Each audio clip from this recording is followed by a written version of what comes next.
major problems in dozens of Massachusetts communities. People's safety, if they come out in this, I mean, we've got a current down there. It only takes a few inches to actually take you right off your feet. Roads are closed, basements are flooded, and thousands are forced from their homes.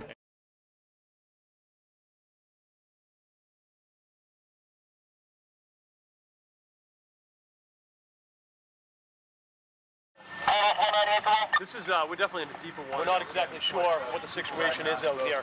So police begin their search in the Rosemont Street neighborhood to see who and what is left behind. Nobody should be out here unless they're in dire straits. Is that a car? Yeah.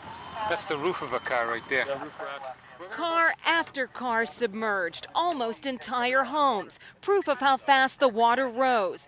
And the search became search and rescue. How are you going to get out of here? Why don't you take the dog with you? You shouldn't leave me. Just bring this guy in with this jacket. As you can see, there's still people in these homes and it's not safe condition. Whoa! Residents defiant in the face of rising water. I'm going to hang on. The generator is elevated. Many still anxious to get back for possessions. Listen, you're not coming out here without life jackets. Head back now. They are Katrina-like images in this neighborhood. It's nearly 8 feet of water filled with hazards. We have fuel oil, we have gasoline, I smelled septic, sewage. But the biggest fear, desperation, because residents can't let go. Anything else that's down there, furniture, it's going to be gone. It is devastating.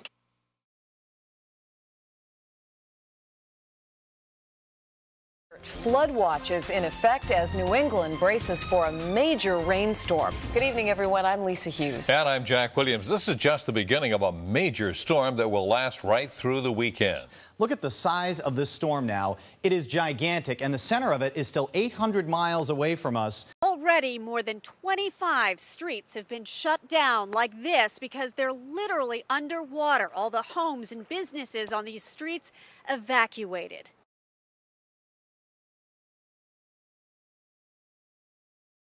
Locals call this the mighty Merrimack. You know, they've seen this river rage before in the past, but most people have not seen it at this level in their entire lifetime. In fact, people are coming out in droves to take in the water. This woman actually drove all the way from Acton to capture it on film. Folks all afternoon long have been lining up on the O'Donnell Bridge to check out the rapids. This might be the beginning.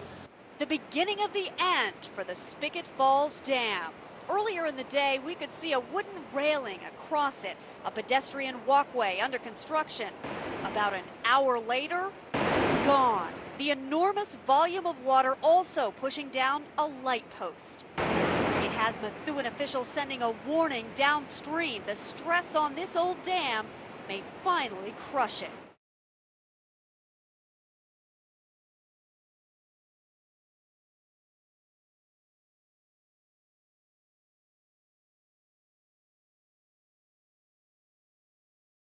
This is supposed to be Myrtle Street, but for all intents and purposes, Lisa, this is the Spigot River flowing briskly past three-deckers, businesses, and other homes. The Guard also helped evacuate up to 1,500 people from low-lying Lawrence neighborhoods. Among those staying in flooded houses with no power is this 8th grader. They're anxious to leave, but they can't. They're scared that the property might be stolen. It's just crazy.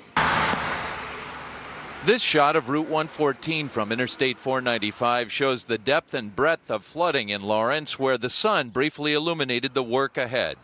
It has been a long 3 days for people here. The water still in the center of Route 1 in Saugus. Take a look at the ripples here in the Town Fair Tire parking lot. But it's what's been floating in the water that is raising health concerns as residents here begin the lengthy cleanup. Oh, the water was up to here. We had flood water into Debbie Griffin's first floor. Hours of pumping and the basement water has receded, but everywhere sewage and debris left behind. The raw sewage, it's in my yard. My kids play out here every day. My swimming pool's here. It's now a race in this Haverhill neighborhood to get the water out and safely.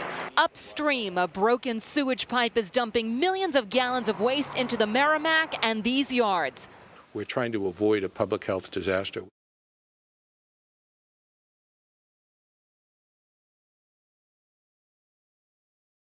Everyone wants to know why such misery during the month of May, and our answer to this current weather pattern actually lies up in eastern Canada. Take a look. It's a pressure pattern we call the NAO, the North Atlantic Oscillation. When it's in its negative phase, high pressure builds over eastern Canada and acts like a line blocker, preventing any storms that come in from the west or that move up the east coast from really moving anywhere anytime fast. And so they sit and spin up lots of precipitation. In this case, obviously lots of rainfall.